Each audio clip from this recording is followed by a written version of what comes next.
जो भी हो, लेकिन इन दिनों कुछ घूमने की इच्छा ज्यादा ही हो रही है। भाई सत्या, मुझे तो लग रहा है कि तुम्हारा घूमने का मन कर रहा है, सच में। मेरी बस एक यही समस्या है, मैं ज्यादा दिन घर पे नहीं बैठ सकता। बाबूजी, ये चिट्ठी कल तो आपके लिए आई थी। अच्छा तुम जाओ। अच्छा। अरे भाई जरा देखना किसने भेजा है। मुझे किसी कमलेश के नाम की चिट्ठी है। ये क्या?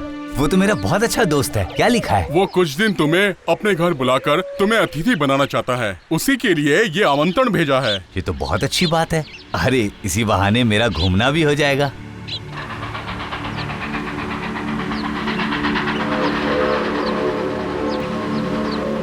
अरे अरे आओ भाई, आओ सत्या, आओ। इतने दिनों बाद तुम्हें देखा तो बहुत ही अच्छा लगा मुझे। मैं भी उम्मीद करता हूँ सब अच्छा होगा। सब अच्छा है दोस्त, लेकिन अब तुम्हें देखने के बाद और भी अच्छा हो गया। आओ आओ आओ, अब चलो घर के अंदर चलते हैं। आओ चलो।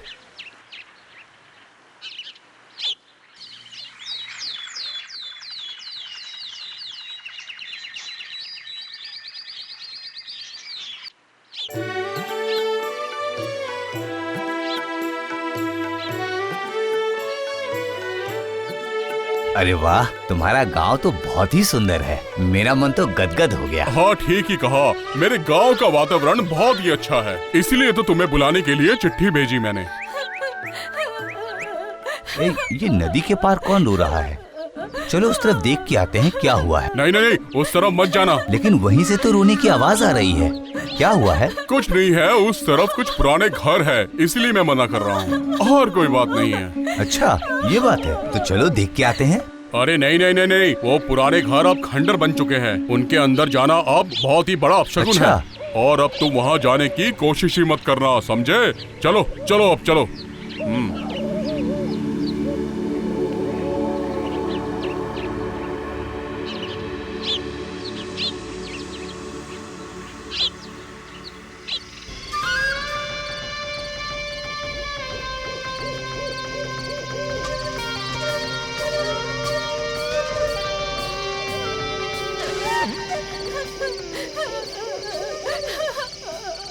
अरे ये क्या? पिछली बार तो यहीं से रोने की आवाज आ रही थी। अरे हाँ, आज भी वहीं से रोने की आवाज आ रही है। जाके देखता हूँ।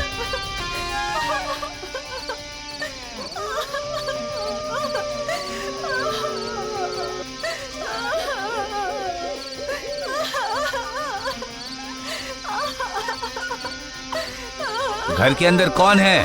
अरे आप किसी समस्या में हैं क्या?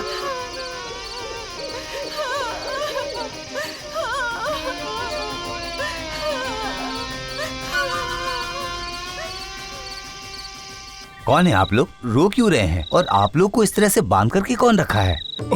हमें बचा लीजिए, अब इस दुख को हम और नहीं सहन कर पाएंगे। मेरा नाम सदानंद है। मेरे भाई ने संपत्ति के लिए हमें यहाँ बंदी बना के रखा हुआ है। अरे ये क्या? लेकिन क्यों? मेरे पिताजी रामानंद ने वसीयत बनाई है, और उनके विल के मुताबिक मेरी ये सारी संपत्ति मेरी बेटी मलिका की है, और उससे जो भी शादी करेगा तो ये वसीयत उनके नाम पे हो जाएगी। अगर वो 20 वर्ष की होगी और उसकी शादी नहीं हुई तो ये सारी संपत्ति का मालिक मेरा सौतेला भाई बन जाएगा। इधर हम सबको बंदी बनाकर रखा है ताकि हम हमारी बेटी की शादी नहीं करा पाए। कुछ ही दिनों में हमारी बेटी मालविका 20 साल की हो जाएगी। कोई इंसान इतना भी लालची हो सकता है? आपका सौतेला भाई कहाँ रहता है? इसी गांव में रहता है, उसका नाम सत्या है। अरे ये क्या? ये तो मेरा दोस्त है। अरे ये क्या? लेकिन सावधानी से, गांव के लोगों को पैसा देकर पहरेदारी के लिए रखा गया है यहाँ पर। वो सभी लोग यहाँ पर पहरा देते हैं, और इस समय वो खेतों की तरफ गए हैं, इसीलिए आप बच गए।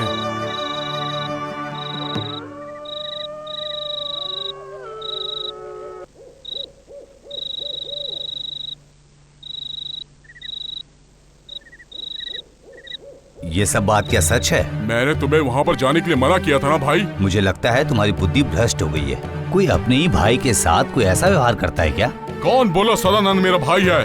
हम कुल 7 भाई हैं, तो हमारे पिताजी की वसीयत उसकी बेटी को क्यों मिलेगी? तुमने खुद ही कहा कि सदानंद तुम्हारा भाई है। लेकिन इसका क्या प्रमाण है, बोलो। प्रमाण ये है कि तुम अन्याय कर रहे हो। तुम मेरे दोस्त हो, इसलिए मैं तुम्हें समझा रहा हूँ कि तुम लालच में मत पड़ो। और मैं कह रहा हूँ कि तुम मेरे पारिवारिक जिंदगी में दखल मत दो। ये मेरा निजी मामला है, कान खोल के सुन लो। ठीक है, लेकिन मैं जान सुनकर कोई अन्याय नहीं होने दूंगा। मैं तुम्हारी कोई भी मनोकामना पूर्ण नहीं होने दूंगा। तुम सोच के रखना कि तुम क्या करने वाले हो। तुम अपनी खुद की मुसीबतें बढ़ा रहे हो दोस्त। मेरे ही दोस्त होके तुम मुझको ही डरा रहे हो। मैं किसी अन्याय का समर्थन नहीं कर सकता।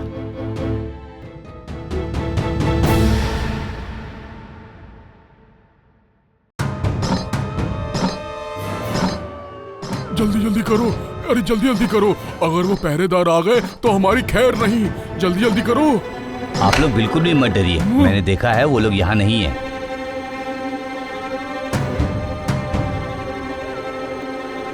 आप महान हैं। कैसे मैं आपका शुक्रिया अदा करूं? ये सब बात बाद में होगा। अभी आप लोगों को अलग अलग जगहों पे छुप कर रहना होगा, जिससे मेरा दोस्त आप लोगों को खोज नहीं पाए। ठीक है, मैंने अपनी बेटी की शादी नहीं करवाई तो पूरे के किराए में पानी फिर जाएगा और सारी मेहनतें बेकार चली जाएंगी। ये सब आप मेरे ऊपर छोड़ दीजिए। अभी यहाँ से निकलते हैं।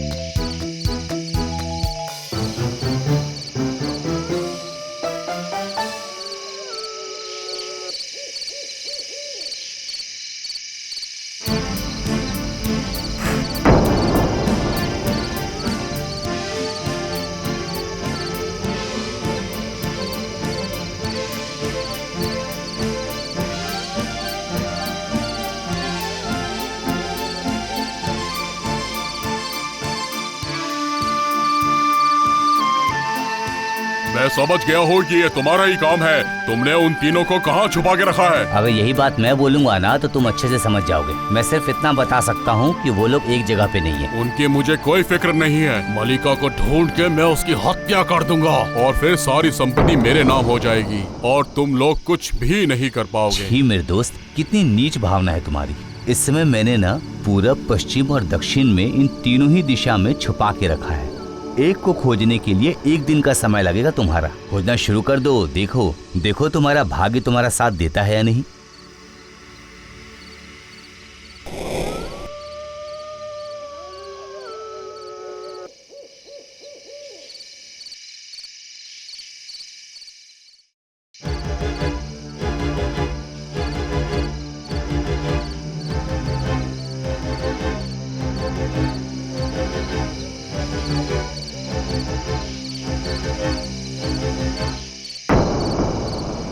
अभी बोल सदानंद, अभी बोल। तुमने अपनी बेटी को कहाँ छुपा के रखा है? आप क्या बोल रहे हैं? मुझे कुछ समझ में नहीं आ रहा है। मुझे कुछ नहीं पता। हमें भी नहीं पता वो कहाँ है। आज वो पूरी 20 साल की हो जाएगी। आज तुम्हारे उम्मीद का आखिरी दिन है। तुम लोगों को खुद नहीं पता कि तुम्हारी बेटी कहाँ है, तो तुम दोनों उसकी शादी कैसे करवाओगे हैं?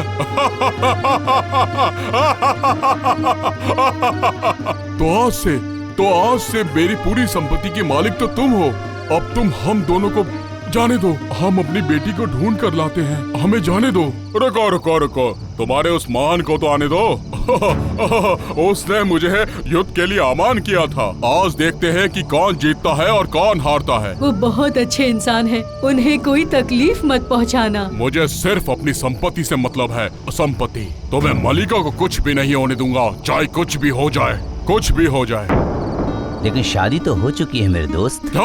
हाँ, थोड़ी देर पहले ही मालविका की शादी हुई है और उसके दूल्हे का नाम है सत्य प्रकाश। मैंने ही मालविका से शादी की है। इस हिसाब से रामानंद जी के विल के हिसाब से मैं रामानंद जी का दामाद, मैं इस पूरे संपत्ति का मालिक हूँ।